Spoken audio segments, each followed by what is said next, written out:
Lisa Morgan looked out the window of the transport ship as it moved toward the massive space station. The station was bigger than any city on Earth. Its metal walls curved and twisted in ways that hurt her eyes to look at. Strange lights blinked, in patterns she could not understand. This was Nexus Prime, the center of the Galactic Council. She touched the small Earth flag patch on her uniform. 3 months ago, she had been studying alien plants in her lab. Now, she was the first human to visit the home of 12 different alien species. The thought made her stomach feel tight with worry. "Amazing, is it not?" asked Dr. Richard Bell, the mission leader. He was an older man with gray hair who had spent his whole life dreaming of this moment. "We are making history, Lisa." Lisa nodded but kept looking out the window. She had been chosen for this mission because she knew about alien life forms. The Council had asked Earth to send their best people to learn about humans. They wanted to know if humans could join their peaceful alliance. The transport ship docked. With a loud clang, Lisa picked up her bag and followed Dr. Bell through a long metal hallway. The air smelled different here. It was clean, but had a sharp taste that made her nose burn a little. They entered a huge room with a ceiling so high Lisa could barely see the top. Aliens moved around them like colorful shadows. Some looked like giant insects with too many arms. Others had scales that shined like jewels. A few floated in the air without any legs at all. "Welcome to Nexus Prime," said a voice behind them. Lisa turned to see a tall creature with yellow skin and 4 eyes. It wore a blue uniform with symbols that looked like twisted stars. "I am Commander Zektar. I will be your guide today." Dr. Bell stepped forward and shook hands with the alien. Lisa noticed that Commander Zektar's hand was cold and felt like leather. "We are honored to be here," Dr. Bell said. "Earth is ready." "To learn about the galaxy?" Commander Zektar's 4 eyes all looked at Lisa at the same time. "Yes, we are very interested in learning about humans too.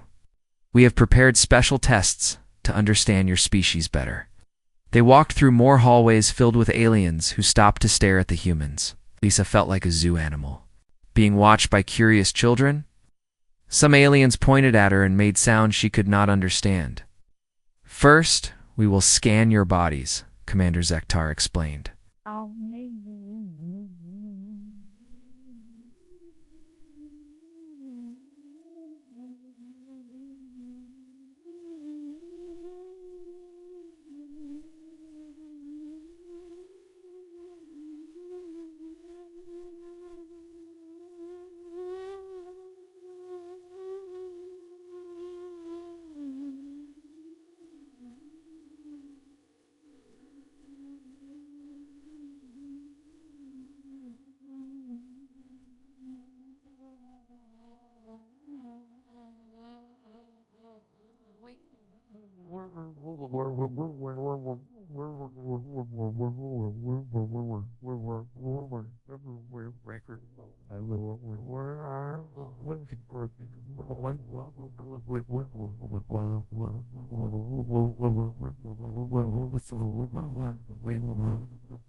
"We need to know if you carry any diseases that might hurt other species."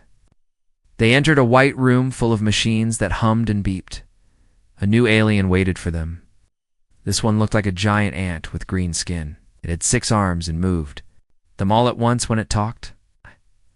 "I am Dr. Veleneth," the ant-like alien said. "I study dangerous species for the Council. Please do not be afraid.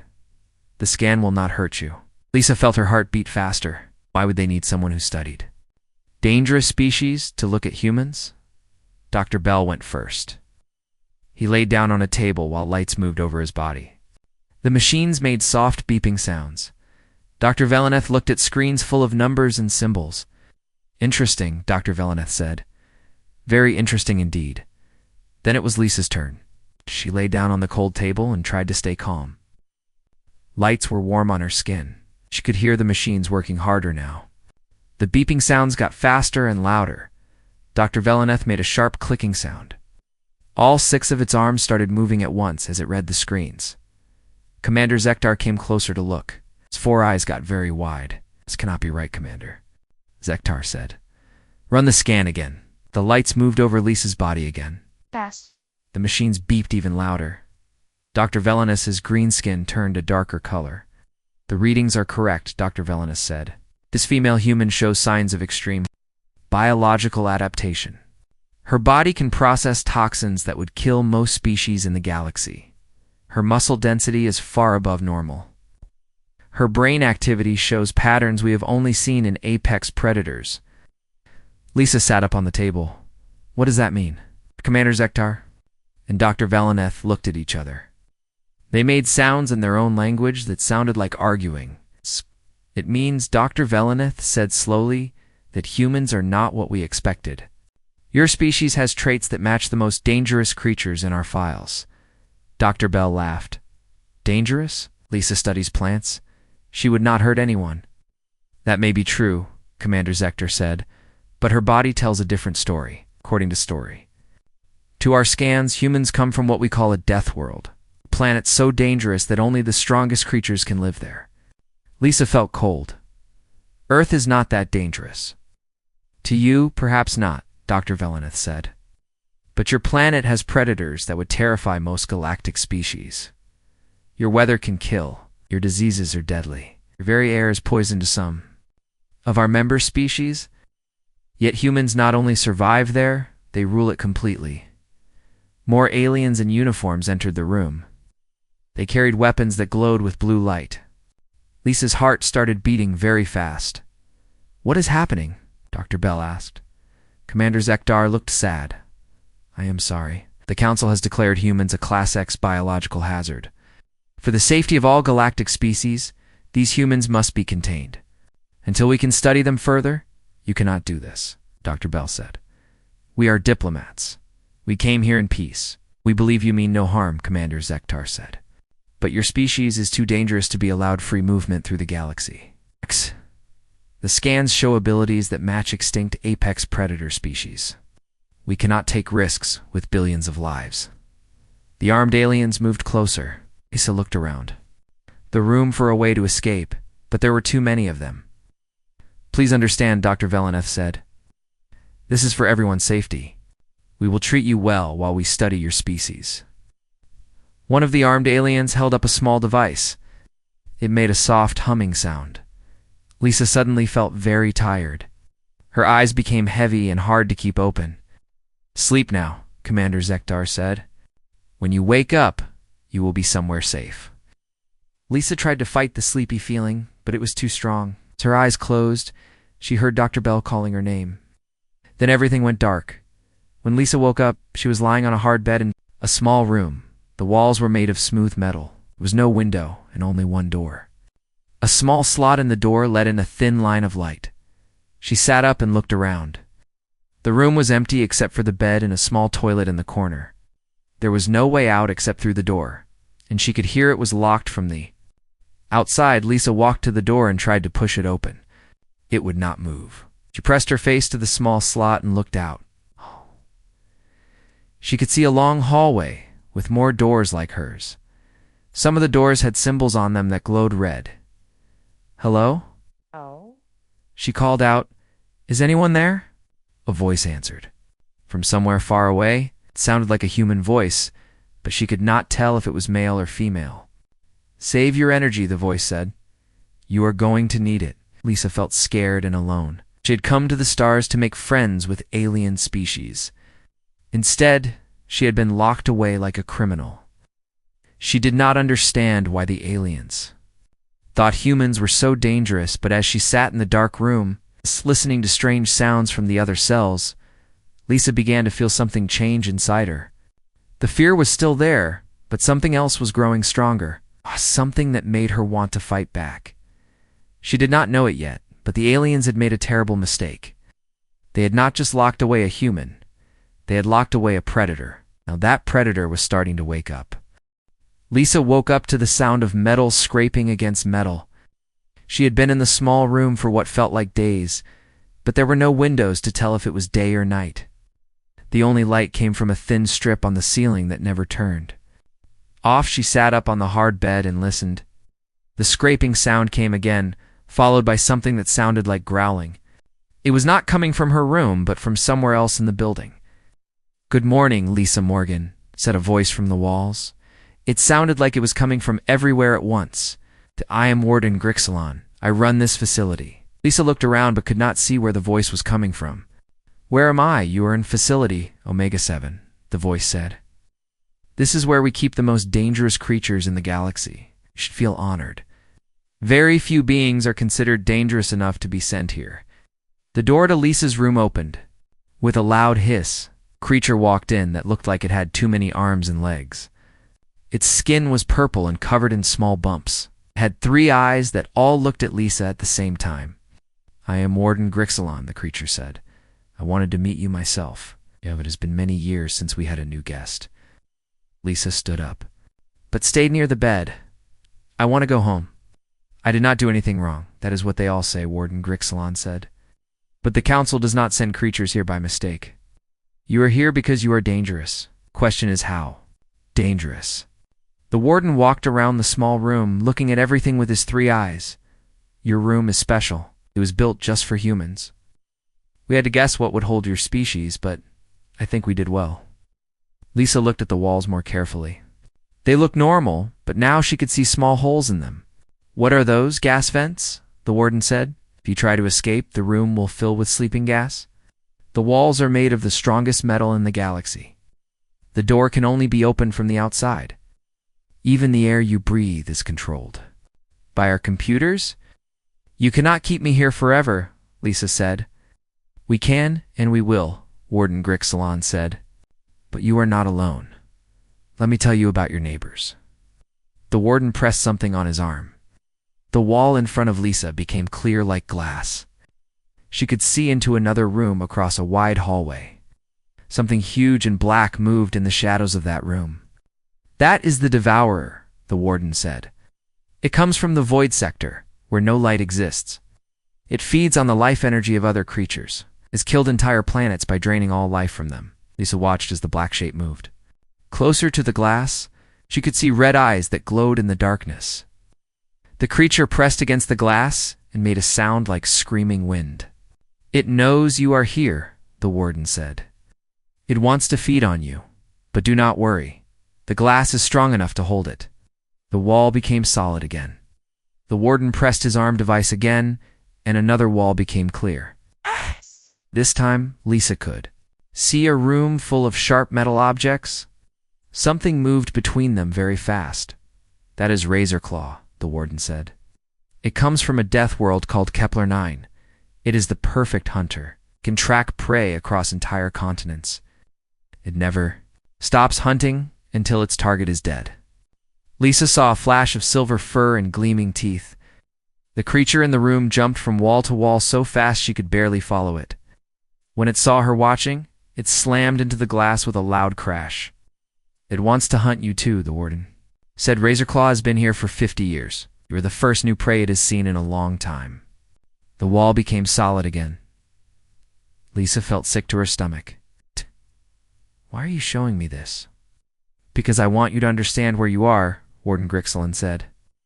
This facility holds the most dangerous creatures in the galaxy. Each one could destroy entire worlds if it escaped. And the council thinks you belong here with them. The warden pressed his device again. The third wall became clear. This room looked empty at first, but then Lisa saw something that made her step back in fear. The walls were covered with something that looked like moving skin. It pulsed like a heartbeat. That is the collective, the warden said. It is not one creature, but millions working together as one mind. This can take control of other creatures and make them part of itself. Entire species have been absorbed by the collective. The moving skin on the walls began to form shapes. Lisa could see faces pressing out from the surface. They looked like they were trying to scream, but could not make any sound. Those are the faces of creatures it has absorbed, the warden said. They are still alive inside it, but they are no longer themselves. They're part of the collective now. Lisa turned away from the wall. Stop showing me this. I am almost finished, the warden said. There is one more thing you need to see. The fourth wall became clear. This room looked different from the others. It was clean and white, with normal furniture. A man sat at a desk, writing in a book. He looked human, but his skin was very pale, and his hair was white. That is Dr. Hayes, the warden said. Was the first human we found over 100 years ago. He was much like you, part of a diplomatic mission. But he was different. He was already changed. Lisa pressed her face against the glass. Is human? Like me?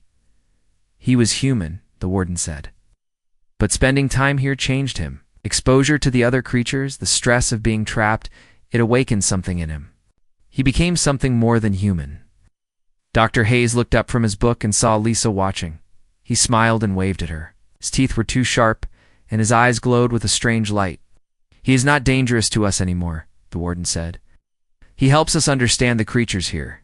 He has been very useful. Perhaps you will be useful too in time. All the walls became solid again. Lisa felt dizzy and had to sit down on the bed. I know this is hard to understand, Warden Grixalon said, but you are not a prisoner. You are a guest. We will take care of you. We will study you. We'll learn from you. And maybe in time, you will help us keep the galaxy safe. I want to go home, Lisa said again. Home is a long way from here, the warden said. This facility is on a moon at the edge of the galaxy. No one knows where you are. No one is coming to save you. The sooner you accept this, the easier it will be. The warden walked toward the door. You will be fed 3 times a day. You will have access to books and entertainment. You will be allowed to exercise in a special room. But you will never leave this facility. Wait, Lisa said. What did the scans really show? What makes humans so dangerous? Warden Grixalon stopped at the door. All 3 of his eyes looked at her. You really do not know, do you? Your species is classified as a Class X biological. Hazard, that classification has only been used 3 times in galactic history. The last species to receive it was the Void Hunters. They destroyed 12 worlds before we could stop them. But I am not a Void Hunter, Lisa said. I study plants. You are something worse, the warden said. You are a Death World apex predator. Your species evolved on a planet so dangerous that you had to become the most deadly creatures on it just to survive. The problem is, you do not even know how deadly you are. The warden left the room. The door closed with a loud clang. Lisa was alone again, but now she could hear the sounds from the other cells more clearly. Growling, scraping, and something that sounded like crying. She lay down on the bed and tried to think. The aliens thought humans were dangerous. They thought she was like the monsters in the other cells. But she was just a scientist who studied plants. She had never hurt anyone in her life. But as she lay there in the dark, Lisa began to notice things about herself she had never paid attention to before. Her hearing was better than it had been on Earth. She could smell things in the air that she could not identify. Her muscles felt stronger, like they were ready to fight or run. Maybe the aliens were right. Maybe humans were dangerous. Maybe she was dangerous. And maybe that was not a bad thing. From somewhere in the facility, she heard a voice calling her name. It sounded like Dr. Hayes. Lisa, the voice said. Can you hear me? Do not trust them. They are afraid of us for a reason. Soon, you will understand why. Lisa had been in the cell for 5 days when Dr. Velenith came to visit her. The insect-like alien brought a cart full of strange machines and bottles filled with colored liquids. Good morning, Lisa Morgan, Dr. Velenith said as the door opened. Today we begin your testing. Council wants to understand exactly what makes humans so dangerous. Lisa stood up from her bed. She'd been doing push-ups and sit-ups to stay strong, and she noticed she could do more each day. I already told you I am not dangerous. That is what we're here to find out, Dr. Velenith said. All 6 of its arms moved at once as it set. Up the machines. These tests will not hurt you. I just want to see how your body works.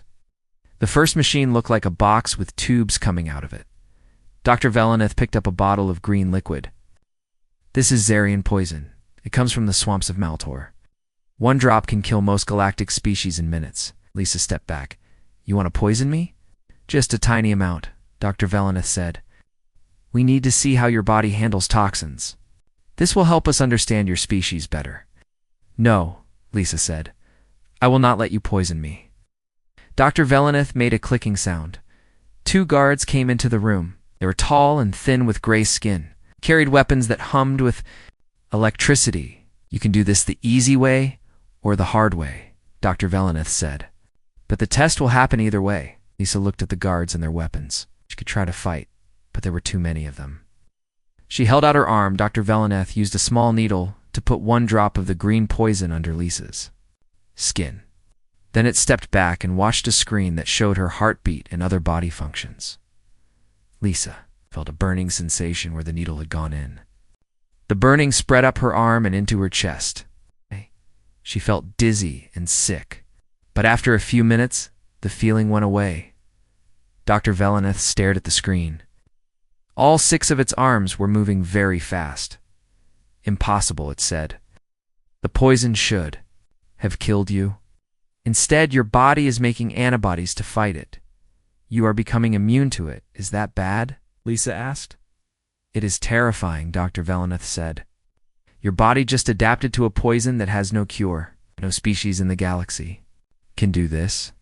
The alien picked up a bottle of blue liquid. This is Zephyr toxin. It attacks the nervous system. Even a small amount causes permanent paralysis.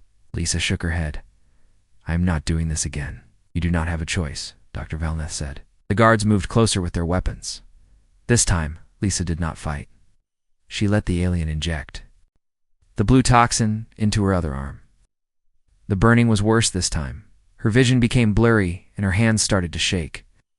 But again, after a few minutes, the symptoms went away.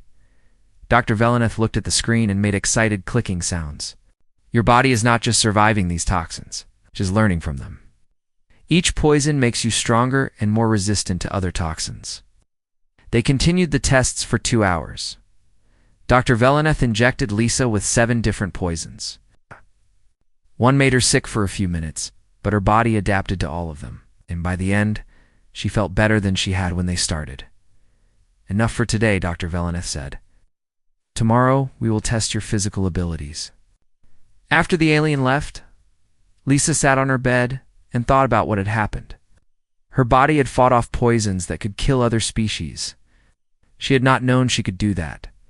That night, she heard Dr. Hayes calling to her again. His voice seemed to come from the walls themselves. Lisa, can you hear me? He said. Yes, she whispered.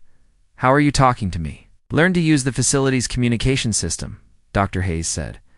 I have been here for over 100 years. I have had time to learn many things. Dr. Veleneth said you were the first human they caught. I was, Dr. Hayes said. But I was not like you. I had already begun to change when they found me. The council thought I was a disease carrier, but I was something else. I was evolving. Evolving into what? Into what humans are supposed to be, Dr. Hayes said. Lisa, do you know why Earth is called a death world? Warden said it was because Earth is dangerous. Earth is not just dangerous, Dr. Hayes said. It is the most dangerous planet in the galaxy. The weather can kill you. The animals can kill you. The plants can kill you. Even the air and water can kill you if you are not careful. But humans do not just survive on Earth. They rule it completely. Lisa thought about this. She had never considered Earth to be particularly dangerous. It was just home. The Council has records of human ancestors, Dr. Hayes continued. Long ago, before humans learned to use tools, they were already the most successful predators on Earth. They could run for days without stopping. They could track prey across vast distances. They could adapt to any environment. They were the perfect hunters. But that was long ago, Lisa said. Modern humans are not like that. Are you sure? Dr. Hayes asked. Think about what happened today. Your body fought off 7 different poisons. Each one should have killed you. Instead, you became stronger. Lisa touched her arm where the injections had been. The skin was completely normal. There was no sign that she had been poisoned at all. The next day, Dr. Veleneth returned with different machines. This time, the tests were about Lisa's physical abilities. We want to see how strong you are, the alien said, and how fast you can learn. The first test was simple. Lisa had to lift heavy weights. She started with weights that seemed normal, but Dr. Veleneth kept adding more. Soon, she was lifting twice as much as she thought she could. Interesting, Dr. Veleneth said. Your muscle efficiency is far above galactic standards. You're using your strength in ways that should not be possible. The second test was about speed and coordination. Lisa had to move through a maze while avoiding obstacles that came from different directions. At first, it was difficult. But after a few tries, she was moving through the maze like she had been doing it her whole life.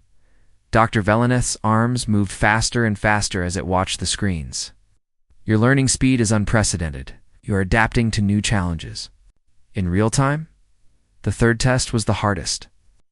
Lisa had to solve puzzles while being distracted by loud noises, flashing lights, and other stress factors. The puzzles were designed to test tactical thinking under pressure. Lisa found herself thinking in ways she never had before. She could see patterns in the puzzles that led to solutions. Even with all the distractions, her mind stayed focused. On the problem? Stop the test, Dr. Veleneth said suddenly. Stop it now. The guards who had been watching looked confused. Was there a problem? Look at the screens, Dr. Veleneth said.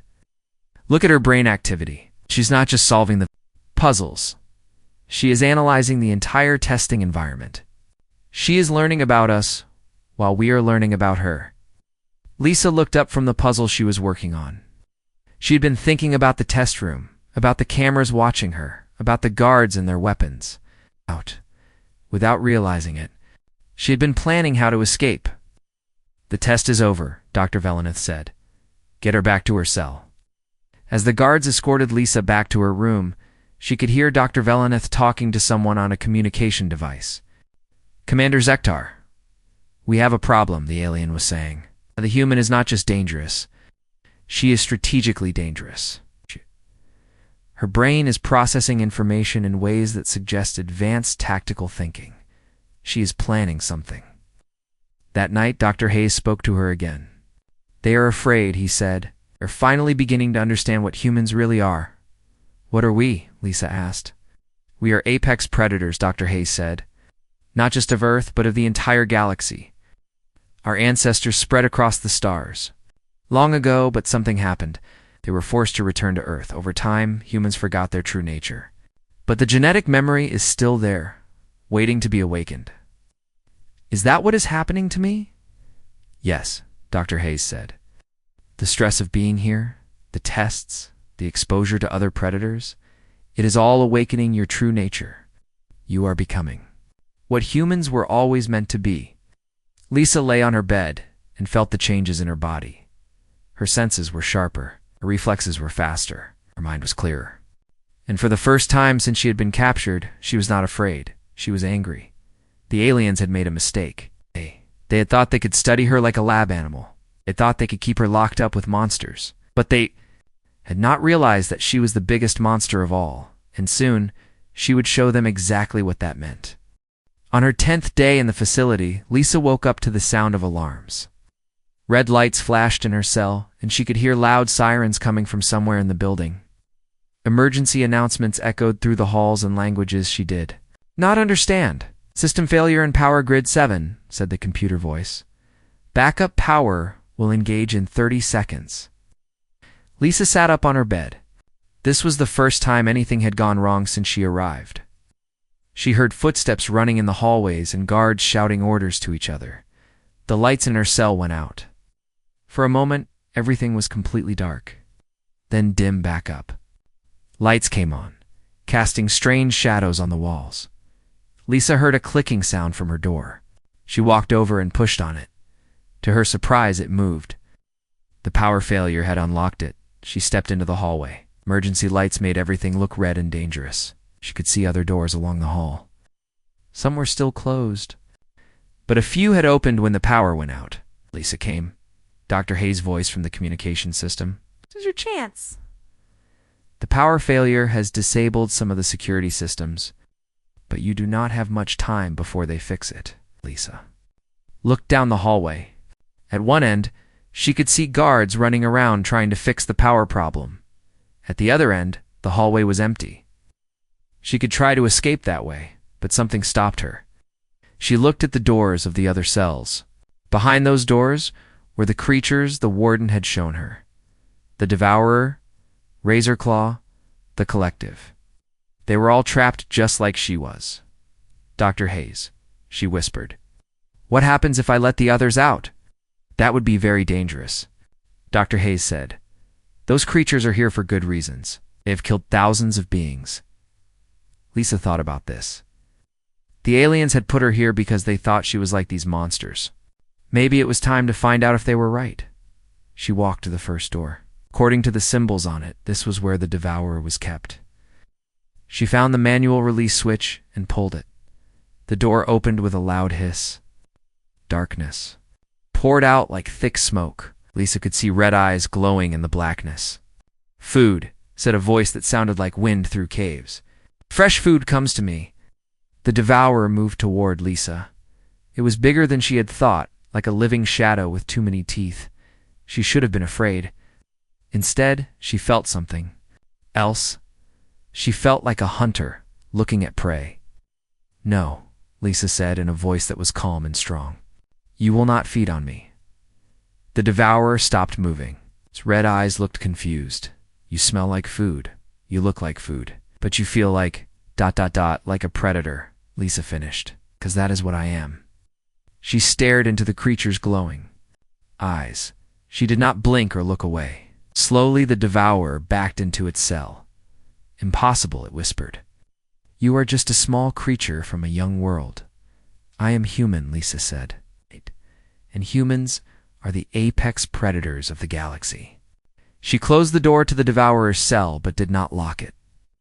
Then she moved to the next door. Razorclaw's cell was harder to open.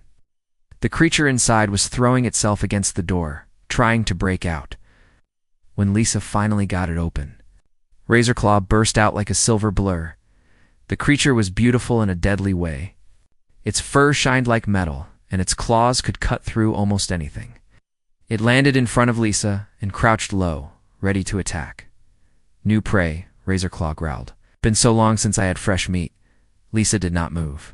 She looked at the creature and studied how it moved. She could see its muscles getting ready to jump. She could tell which direction it would attack from. When Razorclaw jumped at her, Lisa moved to the side at exactly the right moment. The creature flew past her and hit the wall. Before it could turn around, Lisa grabbed it by the neck. Razorclaw was strong, but Lisa was stronger. More importantly, she was smarter. She knew exactly where to hold the creature so it could not use its claws. You are not prey, Lisa said. You are a tool, and I know how to use tools. Razorclaw stopped fighting. It looked at Lisa with new respect. You hunt like the old ones, the ones from the ancient stories. What old ones? Lisa asked. The first hunters, Razorclaw said. The ones who came from the void between stars. Could hunt anything, even hunters like me. Lisa let go of Razorclaw's neck. The creature did not attack. Instead, it sat down and waited for orders. The third cell held the collective. When Lisa opened the door, the living walls pulsed faster. Thousands of absorbed faces pressed against the surface, all trying to speak at once. New mind, they said together. Strong mind, we will absorb you. You will be part of us. Tendrils of living flesh reached out toward Lisa. They moved fast, trying to wrap around her arms and legs. If they touched her, they would begin the process of absorption. But Lisa had been watching the collective for days. She had studied how it moved and how it thought. She knew its weakness. Instead of running from the tendrils, she grabbed them. The collective's flesh tried to absorb her, but her skin was too tough. Toxins that should have made her weak had made her resistant to biological attacks. You cannot absorb me, Lisa said. My mind is too chaotic, and my thoughts move too fast. I am not like the creatures you are used to. The collective tried harder. More tendrils reached for her, but Lisa held on to them and began to squeeze. Grip was strong enough to damage the living flesh. Pain, the collective said. You cause pain. No creature has ever caused us pain. I am not just any creature, Lisa said. I am human, and humans do not become part of other things. Other things become part of us. She squeezed harder. The collective pulled its tendrils back into the cell. We understand, it said. You are Apex. We will not challenge Apex. Lisa walked to the last cell.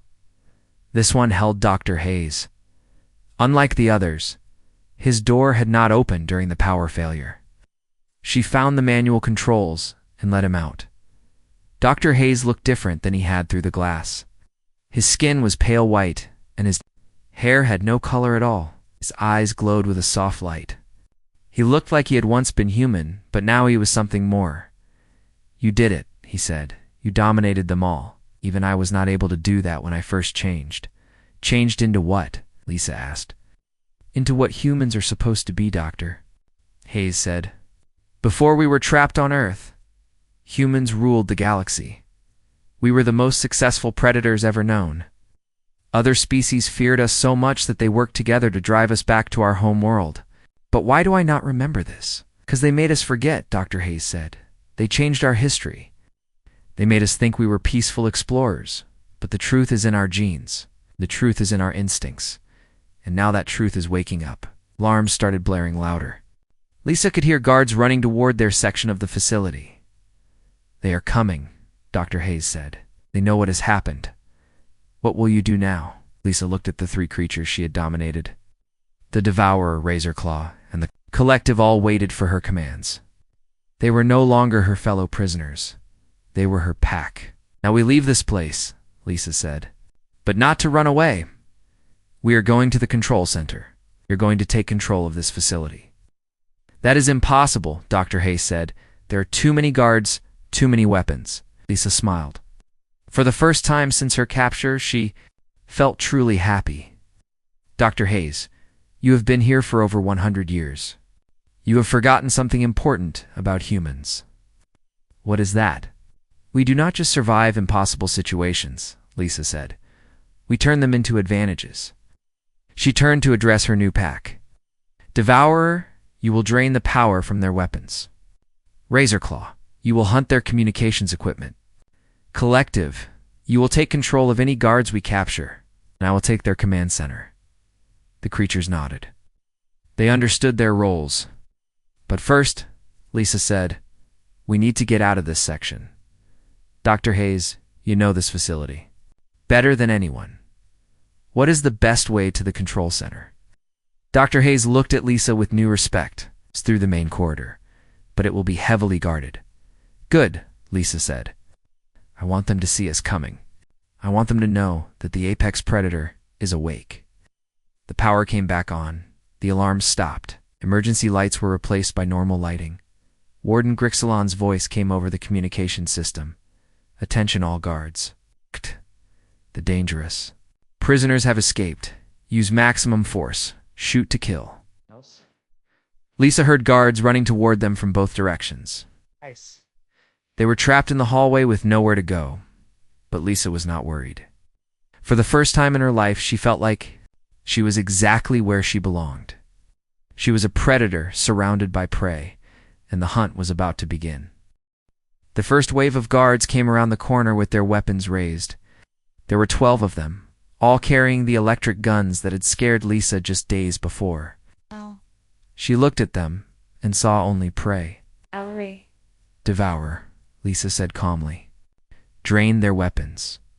The shadow creature flowed forward like liquid darkness. The guards tried to shoot, but their weapons sparked and died as the Devourer fed on their electrical energy. In seconds, all 12 guns were useless pieces of metal. Lisa said, "Disable them, but do not kill them." The silver creature moved so fast, the guards could barely see it. It struck each guard precisely, hitting nerve points that would make them fall unconscious. In less than 10 seconds, all 12 guards were lying on the floor. Collective, Lisa said, "Can you absorb them without killing them?" "We can connect to their minds without full absorption," the Collective said. "It will remain alive but under our control." "Do it." Tendrils reached out from the Collective and touched each unconscious guard. When they woke up, their eyes glowed with the same light as the Collective. "We are ready to serve," the guards said together.